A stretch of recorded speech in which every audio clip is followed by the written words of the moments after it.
And today's vlog, magluluto po ako ng ulam para hapunan. At ang lulutuin ko po ay upo at pritong isda. Pilay po to ng makarel pilay.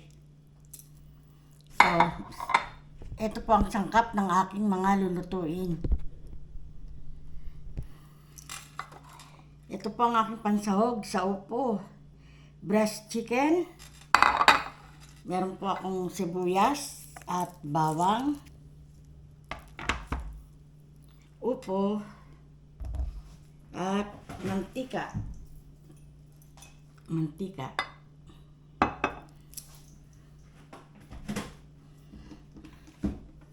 Pampalasa, asin.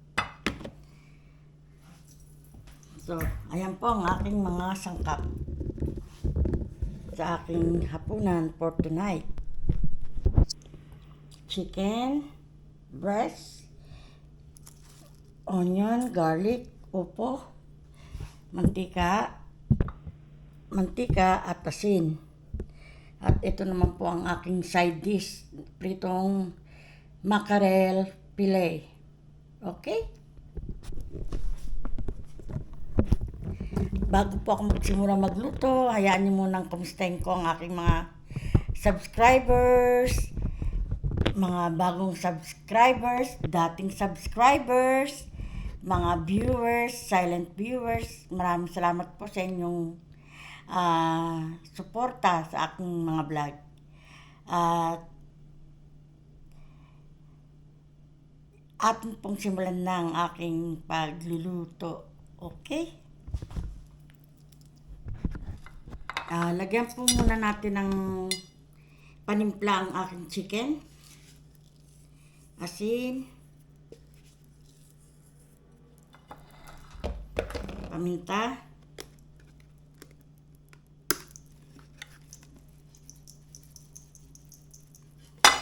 At atin po haluin.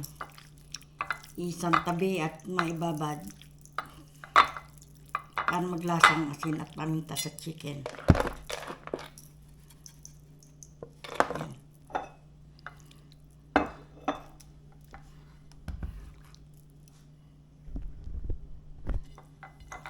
Ayan. At susunod po nating asna ng ating isda na ipipito as a side dish ng ating gulay. Isa-isahin po nating asnan.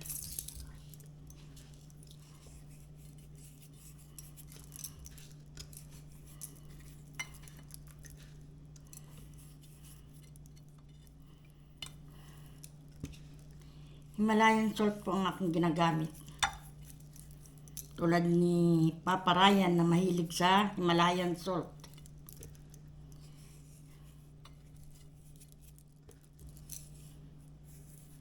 Yung vlogger po na taga Taiwan dati na umuwi na for good sa Pilipinas.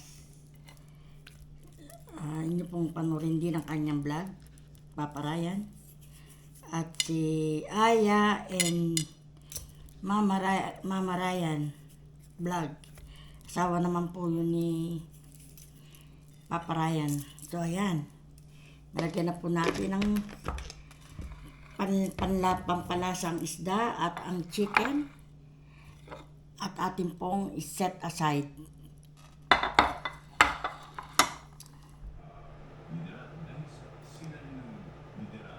So, simulan natin ang hiwa ng mga gulay na sangkap. Meron nga po akong kamatis dito. Ito po ay ilalagay ko sa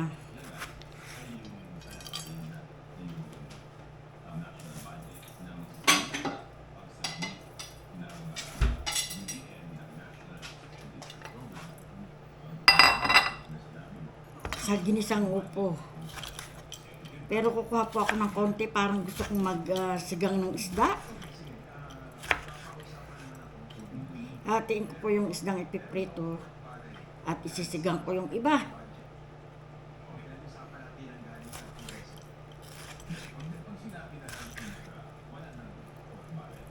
Hiwain po natin ang sibuyas. Ayan, kamatis po nahiwa ko na. Ngayon naman itong sibuyas. Hatiin ko. Masyadong malaki. Ang laki niya. Tinalahati ko po siya. Ayan. Yes, kung balat. At atin pong hiwain.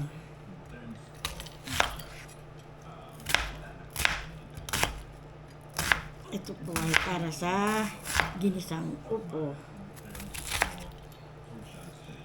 Ilalagay ko rito. Matis.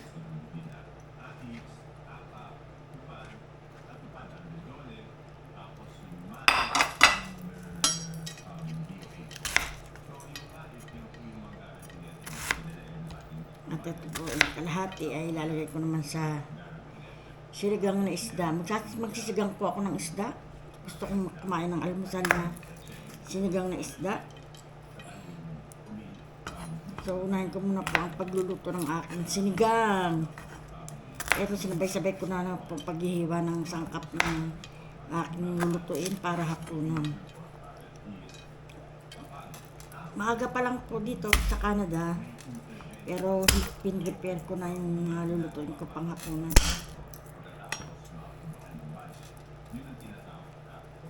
Nakalimutan ko pala yung luya para sa sinigang. Ito po muna ang lulutuin ko yung sinigang na isda.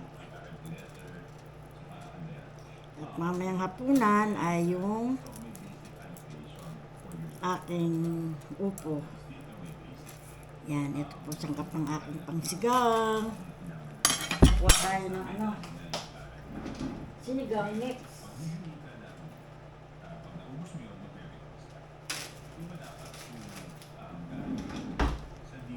Ito po, sinigang mix.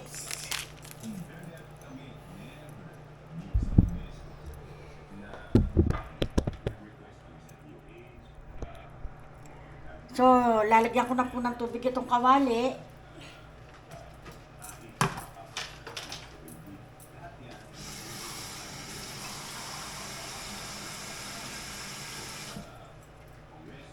Lalagyan po natin ng tubig ang ating saucepan. Sigangan ko na lang, siya na lang ang aking lulutuan. Naka-turn on po yung at atin pong pakukuluin. Hintayin niya kumulo ang tubig.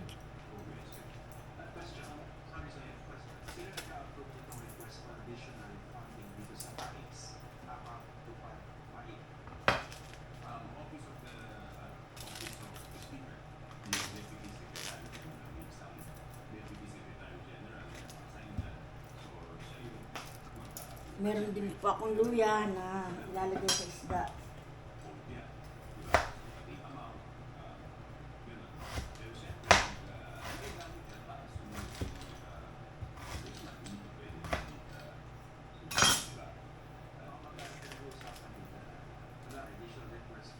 So, ilalagay ko na po ang luya, sibuyas, kamatis, at konting bawang.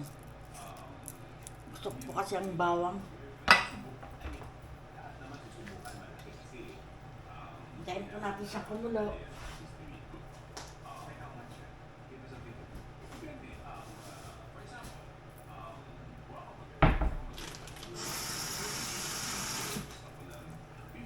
Ito po ay pang-almusal ko. At kukuha ko ng isda dito sa inasnan ko kanina ng 2 piraso. Ang iba ay aking ipit para sa hapunan.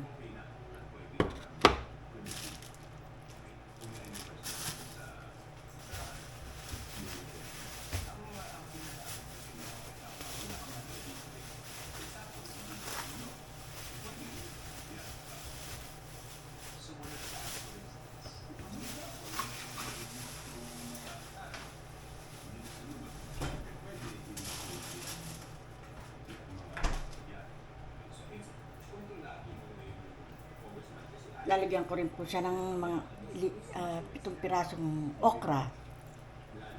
Gasan.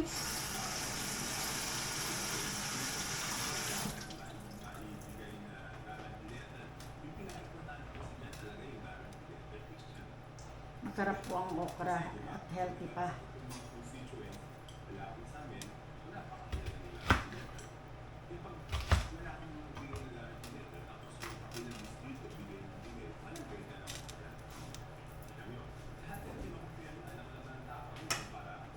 At ito nga pong ginagawa ko ay pang-almusal. Nag-crave po ako ng almusal. Sana panood ko kay ni Maring Nels, ni Eric Kimba. Napanood ko yung vlog niya. Luto siya ng sinigang na langisi. Pero ang akin naman pang ano ko ay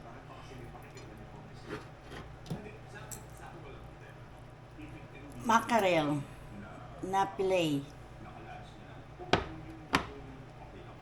So, hintayin po natin.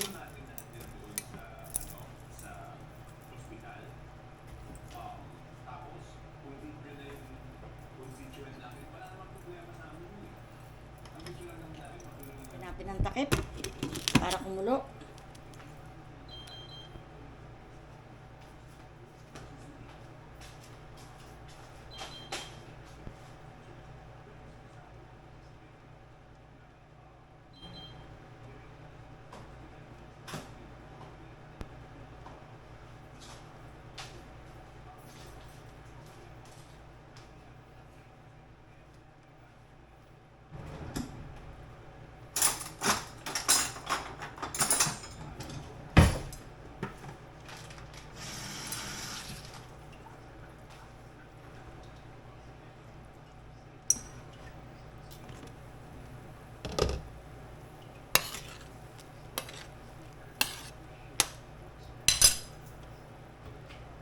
Lagay ko po ang okra.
Yan, kumukulo na po siya.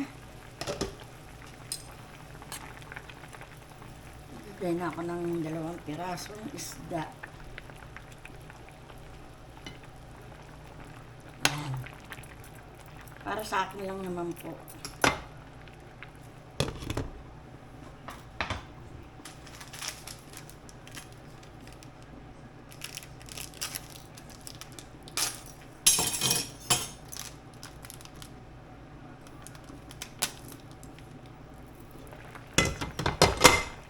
Lagyan ko na po ng sampalok.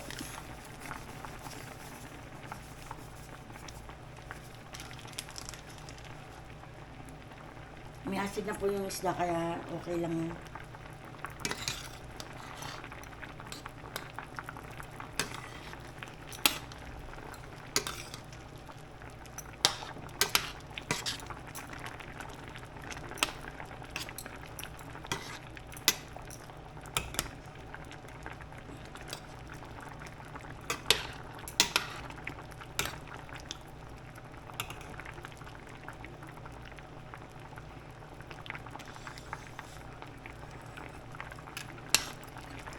Sarap.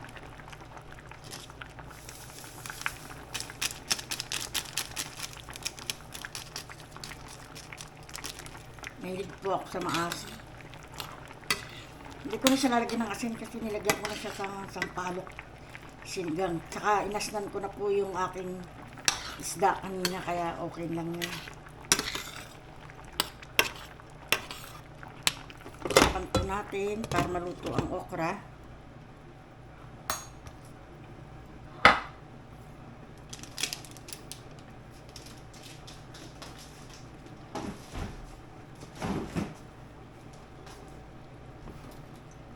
Tapos lagyan ko po siya ng, wala na akong mustasa. Kaya ang alternative ko po ay spinach, baby spinach.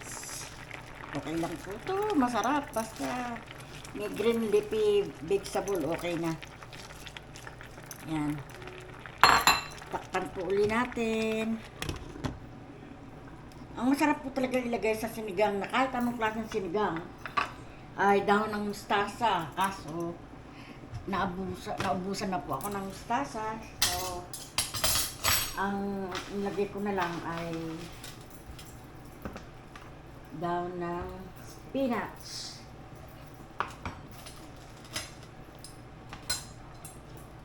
Tingnan natin. Yan, sarap. Tsaka may okra naman po siya nakasama. Ayan yung isda. Yan. Yan. So, sana nagustuhan niyo po itong aking breakfast na ulam. Yes, breakfast.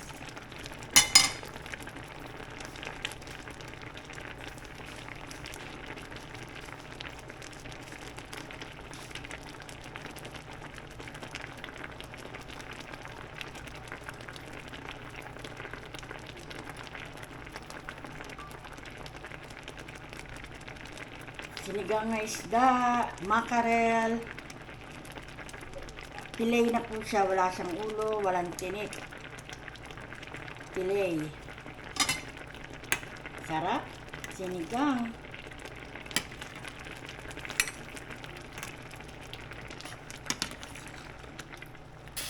Yan. At may kasamang gulay, okra. Okra at spinach. Ang sangkap po nito. At may sinigang mix. Sarap.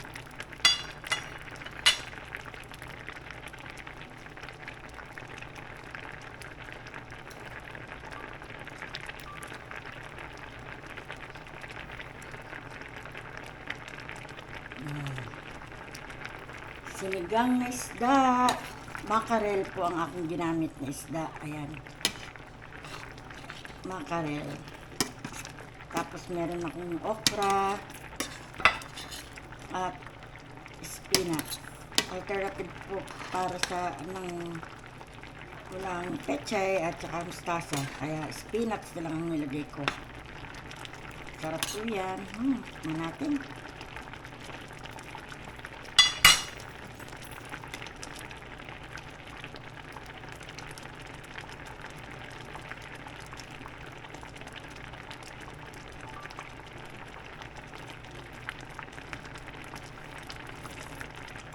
Asim.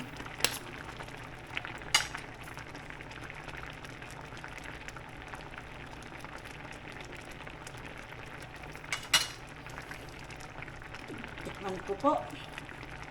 Sabaw ng sinigang na isda. Grabe asim. Sarap. Yan.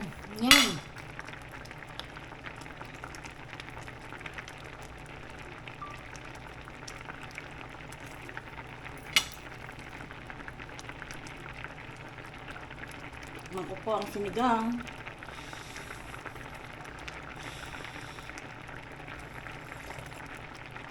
Sarap. Asin!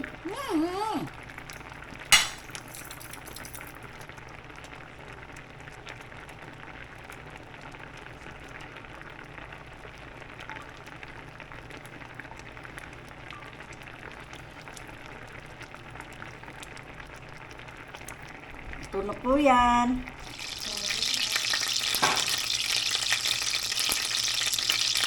Ay, nagpiprito na po ako. Ay, matay ko na po ba?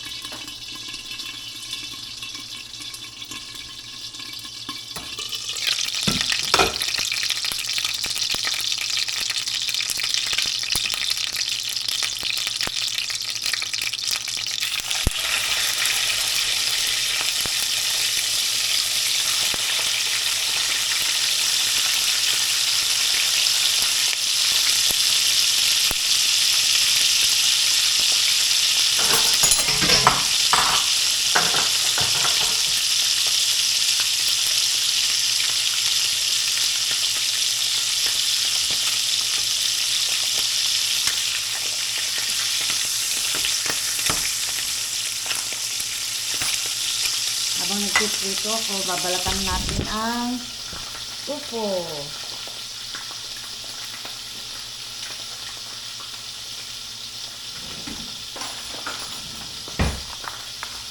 Balatan ko na ang upo.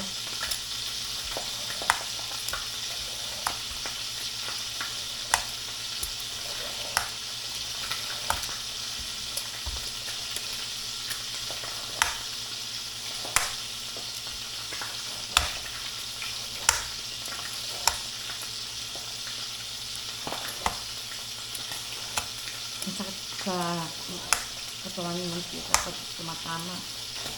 Mainit na mantika.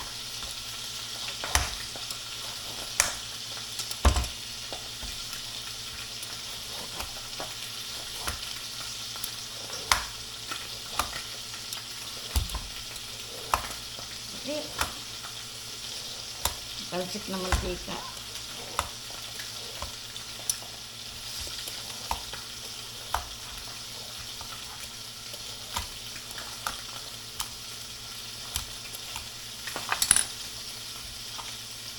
Yan, dito ng balat. Hiwain natin ang upo.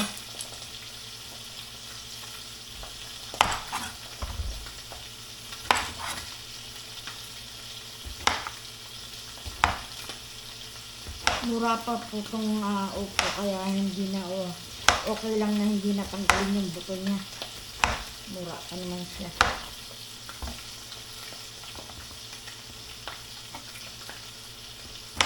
Iwain natin pahaba na ganito pag gigisa.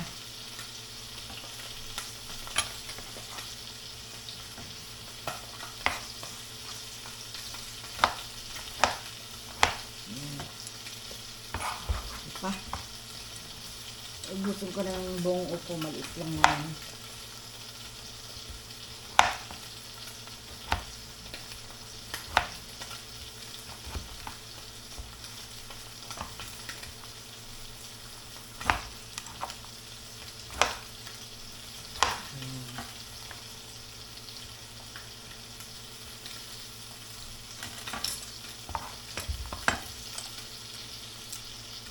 Anuin muna natin itong prito ko. Balik na rin. Ayun. Ay.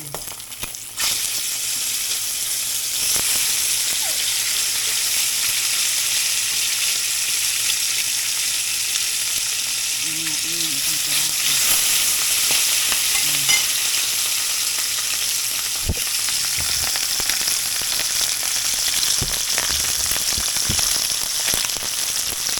Sarap. Kaya pagpatuloy ko na pang paghihiwa ng upo. Habang nagpiprito ng isda.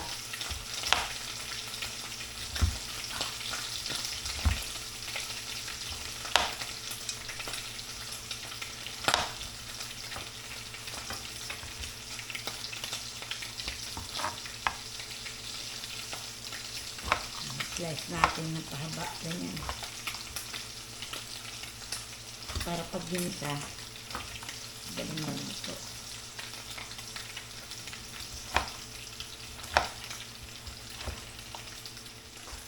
Kasi natin sa green bean ang ating balat. Yung balata.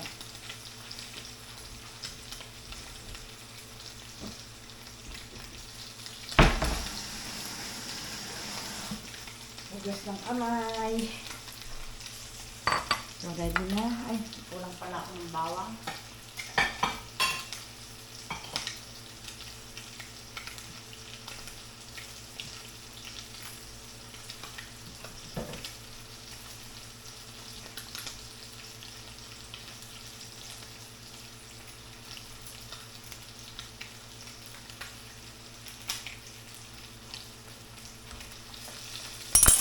Ito yung bawang. Damihan ko yung bawang kasi gusto ko po yung bawang. Masarap pagka ginis sa maraming bawang. Ayan.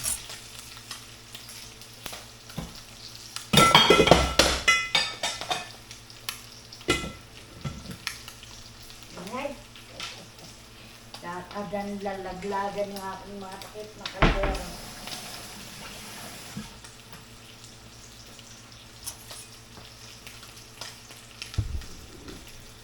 Pipitin natin ang bawang.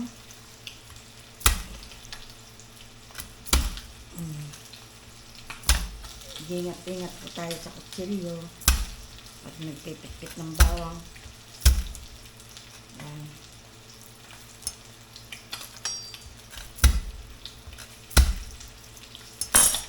Baka dumulas ang kutsilyo ay mapatayo ay nahiwaan kayo ng kamay.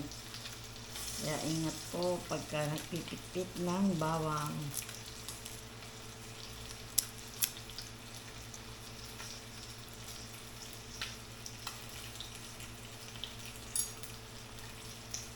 So, ayan ang ating bawang. Gawain natin.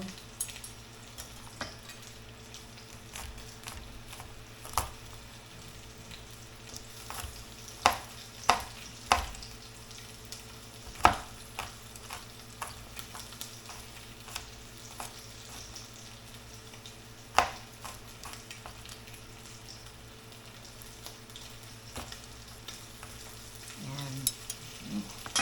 Nahulog na.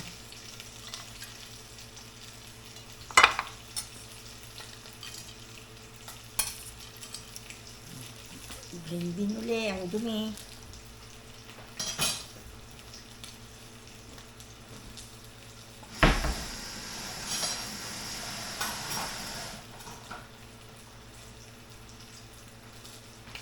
So, ready na ang ating panggisa na upo. Ayan po.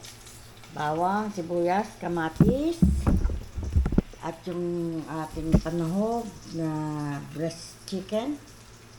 At itong ating upo, hiwa-hiwa na. Kaya pwede na natin simulan na iluto. But, we need to finish up our fish. Yung fish muna natin, lutuin natin. Para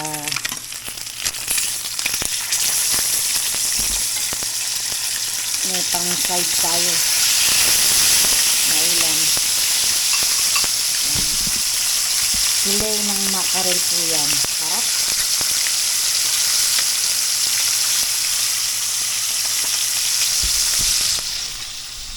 So, shout out po sa inyo lahat dyan, sa mga nanonood. Maraming salamat.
Bilang side na para maluto.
So, habang nagpiprito po ako, shout out sa atin ng ating mga tagapanood. Shout out po kay Babes Magalong. Shout out din kay Bads. Just for Fun Vlog. Shout out po kay Pinoy Cooking TV.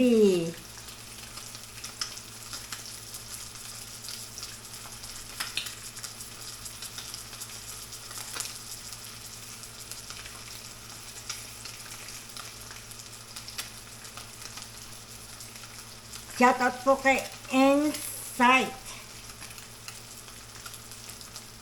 Shout out po kay Mami Milu.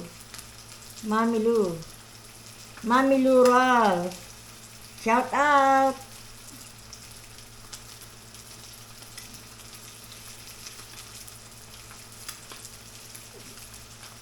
Shout out po kay Selpe Lara.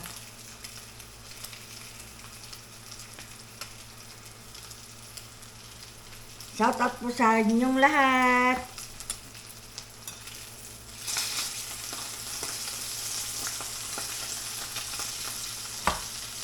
Ngayon na natin yung ating prito.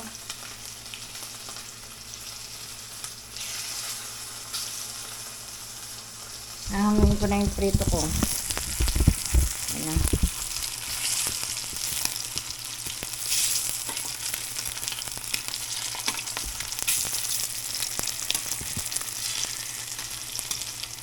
Okay pa. Kulang pa lang. Hindi pa masyadong malupang yung iba.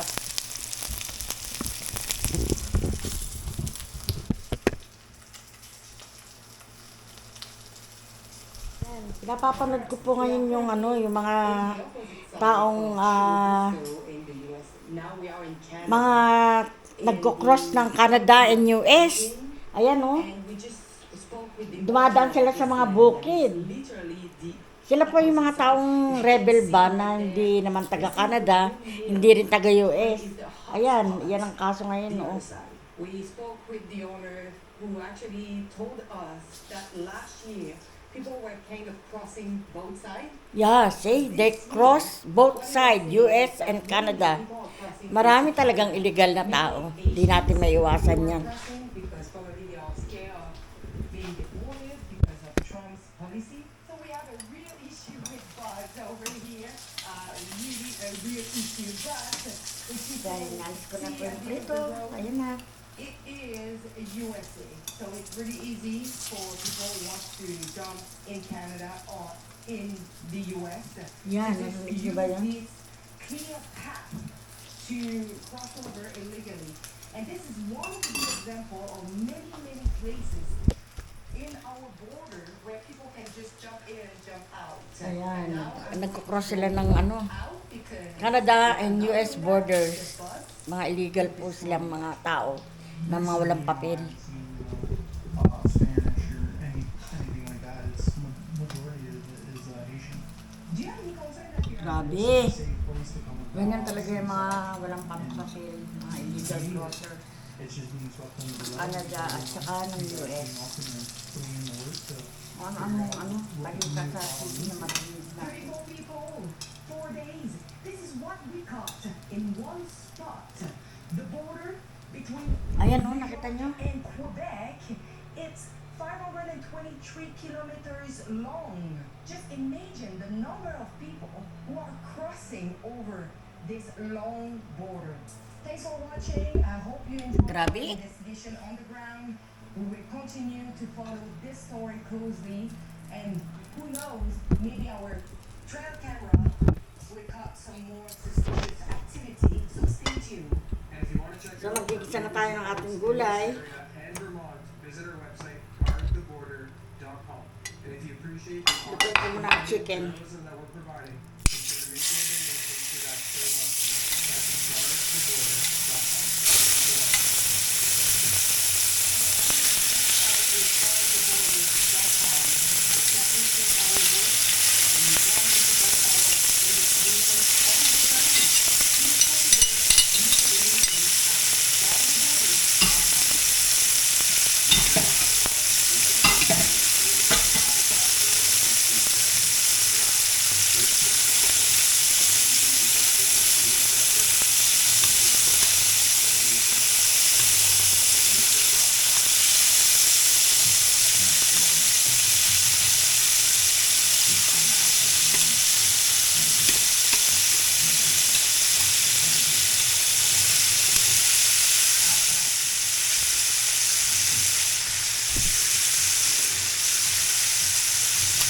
natin muna yung talsik na mantika.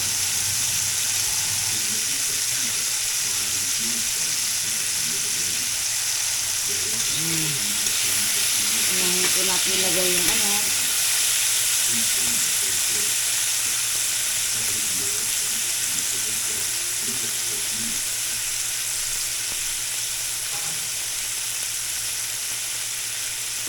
unahin natin ilito yung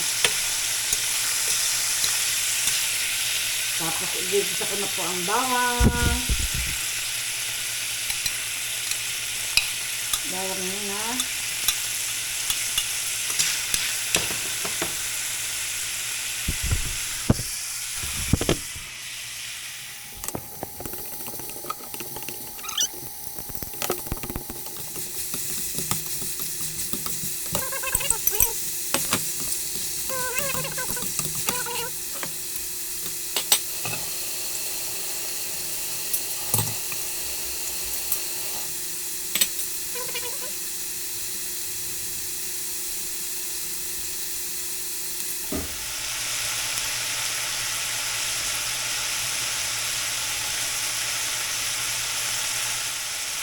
Ay, lagyan natin ng ito.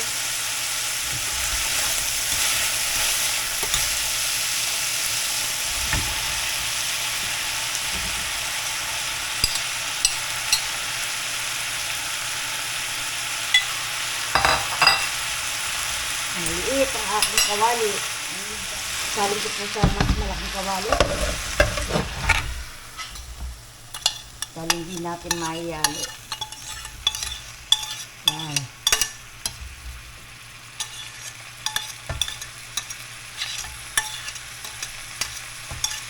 Yan.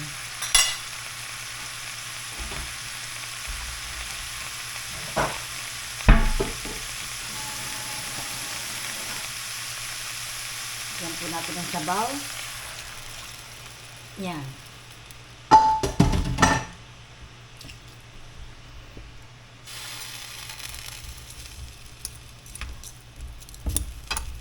Yan natin kumulo. Dali lang po maluto ang upo.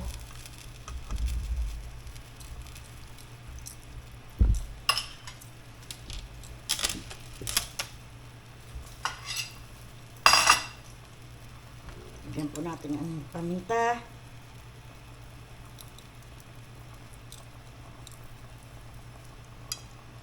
Paminta.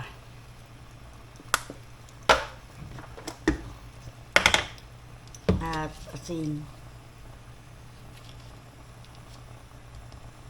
Ito po. Himalayan salt.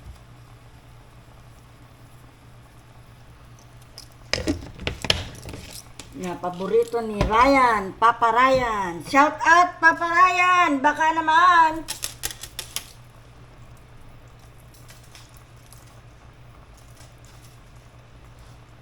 Kaya kulong-kulong na siya, oh.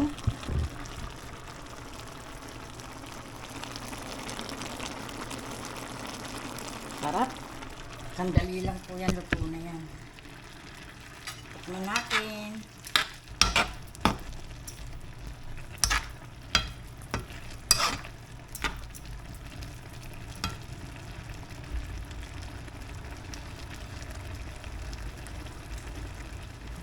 Okay na po, luto na po siya.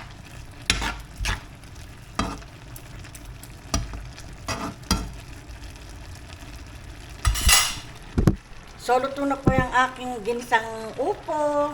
At sana'y nasarapan po at nagustuhan nyo ang luto ko ngayon. Maraming salamat sa panonood. Ito po ang inyong lingkod, Liza Beltran. Ay, Liza Beltran, yan po ang pangalan ko. Liza Stable Official na nagsasabing magandang buhay! Mwah!